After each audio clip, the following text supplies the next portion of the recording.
Bonjour, bonjour et bienvenue sur le plateau de Bâti Journal TV. Nous sommes à Nantes, Carrefour International du Bois 2024. Et avec mon invité, nous allons parler emballage léger. Olivier Delagosi, bonjour. Bonjour. Olivier, vous êtes le délégué général.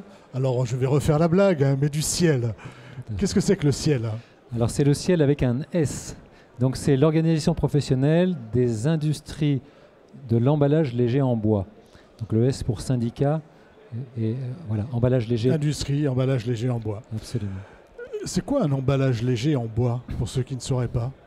Alors, un emballage léger en bois, c'est assez graphique. Ce sont tous les petits emballages qu'on utilise, que ce soit en B2B ou B2C, pour les consommateurs ou dans le monde industriel, mais pour le transport de l'alimentation. Et donc, ça peut être les bourriches à huîtres, ça peut être les cajots, les cagettes pour les fruits et légumes, ça peut être les boîtes de fromage en général, les camemberts en particulier, ça peut être tous les petits emballages de cuisson qui sont de plus en plus à la mode aujourd'hui, ou ça peut être les petites bourriches tomates cerises ou petites bourriches fruits et légumes. Voilà, donc c'est tout un monde de petits emballages qui sont très liés en fait au contact alimentaire. Voilà, ce qui est important, hein, on va voir après. Alors, c'est quoi l'actualité de votre syndicat? Alors non, si, avant, combien d'entreprises adhèrent à votre syndicat et quel type de bois ils travaillent? Pour moi, c'est le peuplier, mais peut-être que je dis une bêtise. Non, vous avez raison. On a donc une trentaine d'entreprises adhérentes. On représente à peu près 85% de l'ensemble du marché français, qui est un marché qui pèse à peu près 330 millions d'euros, qui couvre 2500 salariés et qui produit chaque année environ 1 milliard d'emballages. 1 milliard d'emballages ici en France? Ici en France, sur environ 45 sites industriels qui sont des sites, on va dire, en zone rurale et donc qui rayonnent beaucoup sur l'ensemble de leur zone économique à travers d'une part les approvisionnements en bois, on va reparler du peuplier, et les secteurs clients, c'est-à-dire que les entreprises sont toujours très proches de leur secteur client. Par exemple, pour l'ostréiculture, évidemment. Oui, on est en Charente, par exemple. Sur les bords des océans. Sur les bords des océans. Absolument. D'accord. Alors, ça, on va dire que c'est les participants. Hein. Je vous ai dit peuplier en le lançant un petit peu au hasard. C'est beaucoup le peuplier. C'est près de presque 90% de peuplier, avec ce qu'on appelle la technique du déroulage. Il y a du déroulage, du sciage ou du contreplaqué, mais c'est en France essentiellement du déroulage, ce qui n'est pas le cas dans d'autres pays comme l'Espagne, qui est beaucoup en contreplaqué. Et donc c'est une technique où on fait en fait une couche extrêmement fine de bois à travers une sorte de taille-crayon industrielle qui est très peu consommatrice d'énergie et qui a un rôle. Cette faible consommation d'énergie est très importante aujourd'hui pour nos industries. Alors, vous parlez d'énergie, donc on va parler un peu environnement. Vous avez des actions par rapport à l'environnement et vous allez nous dire lesquelles. Il y a notamment un nouveau règlement, un décret d'assemblage. De quoi s'agit-il? Non, il y a un règlement européen. Voilà, qui vient de sortir, qui a été voté là fin décembre 2023, conforté en avril, il y a très peu de temps, et qui est un règlement qui couvre l'ensemble du monde de l'emballage et du déchet d'emballage. Pourquoi c'est un règlement? Ce n'est pas une directive, parce que la directive qui précédait ce règlement n'avait pas été mise en œuvre très correctement par l'ensemble des pays européens. Donc ce qui a largement énervé la Commission européenne, qui a décidé de faire un règlement qui est d'application obligatoire et immédiate, ce qui n'était pas du tout le cas d'une directive. Que dit ce règlement?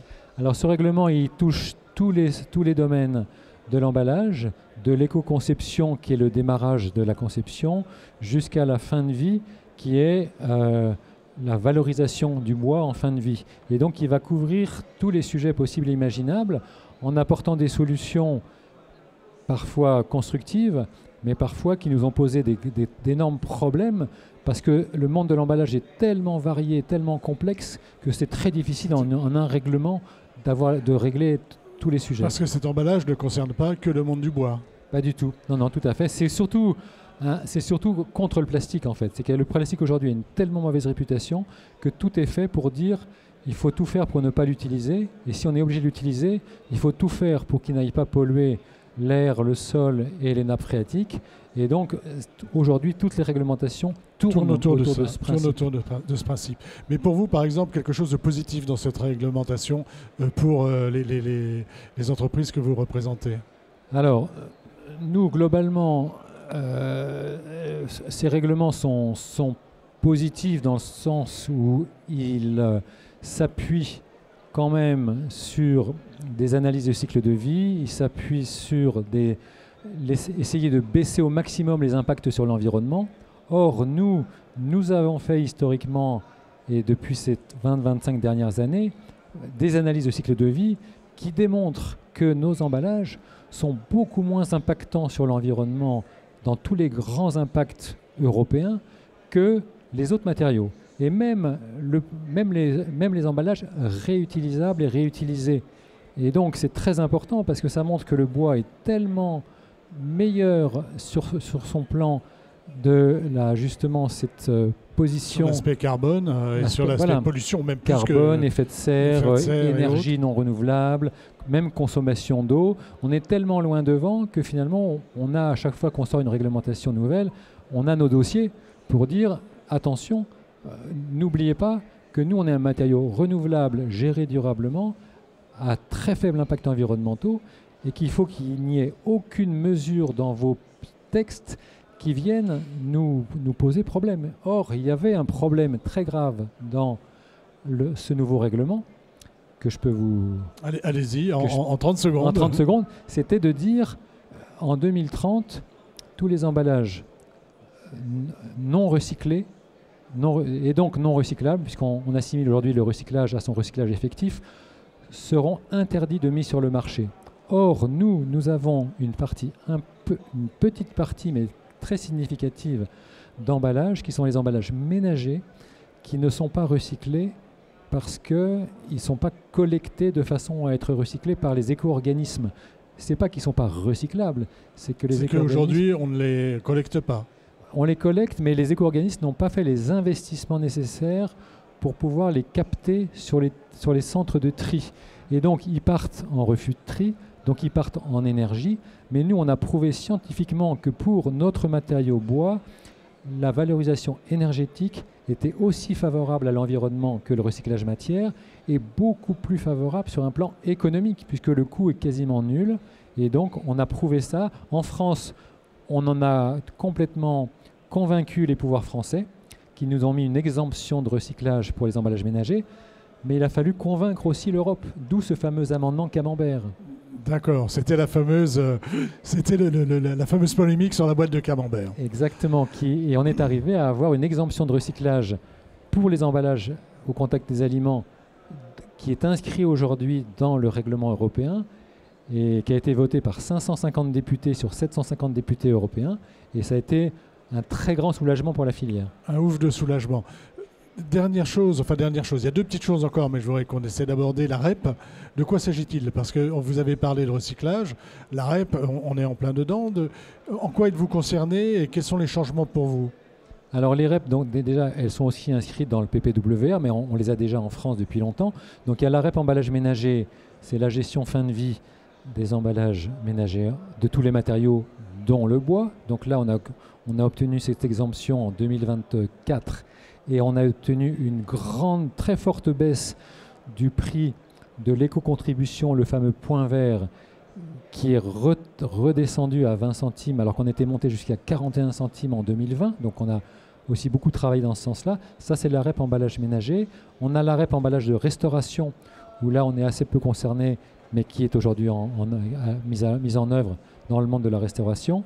Et on a la REP emballage industriel et commercial qui doit démarrer au 1er janvier 2025. Et là, on est aussi au travail pour faire la même pédagogie qu'on fait dans les autres REP. Que vous avez fait dans les autres REP. Et pour indiquer, attention, la fin de vie des emballages en bois, que ce soit les palettes, les emballages industriels ou les emballages légers en bois, est parfaitement organisé. Ça fonctionne. Mais par exemple, nous, on part beaucoup en énergie de classe A, c'est-à-dire l'énergie la mieux valorisée, demandée par les petites chaufferies, les hôpitaux, tous les petits, parce qu'il y a des petits filtres. Pourquoi? Parce que le bois est non traité chimiquement, il est sec et c'est un bois qui est très demandé. Donc on dit aux gens de la direction générale qui travaillent sur ce sujet-là, ne sacrifiez pas le bois sur l'autel du recyclage obligatoire. Nous, l'énergie pour le bois, c'est normal. Voilà, la valorisation, valorisons avec l'énergie, c'est ça? On a même une directive européenne, énergie renouvelable. Or, la principale énergie renouvelable, c'est le bois. On arrive au terme de notre échange. Il y a un dernier point que je vais vous demander de me dire rapidement. C'est encore une réglementation européenne qui est en train de se mettre en place. De quoi s'agit-il? Alors là, c'est sur le contact alimentaire, c'est-à-dire qu'on avait un règlement qui date de 2004, et donc 1935-2004, c'est le nom du règlement, qui est en train d'être mis à jour là ces mois-ci, et avec un risque, on va dire, non négligeable d'une énorme saut d'exigence d'information, de transmission d'informations sur le contact alimentaire. Or, nous avons fait tous les tests depuis 15 ans pour démontrer que le bois, l'innocuité chimique, l'innocuité microbiologique et organoleptique, elle est effective et que donc on espère ne pas trop charger la barque financière et réglementaire pour des choses qui sont déjà prouvées. Exactement. Ben écoutez, merci d'être venu nous parler d'emballage léger léger et contact alimentaire, hein, c'est ça? Absolument, c'est ça. Sur le plateau de Bâti Journal TV, un échange à retrouver sur notre site internet Bâti Journal TV et sur les sites de nos partenaires que sont le Codifab, la FNB et les partenaires presse, Woodsurfer et l'Atelier Bois. Merci à vous. Merci beaucoup.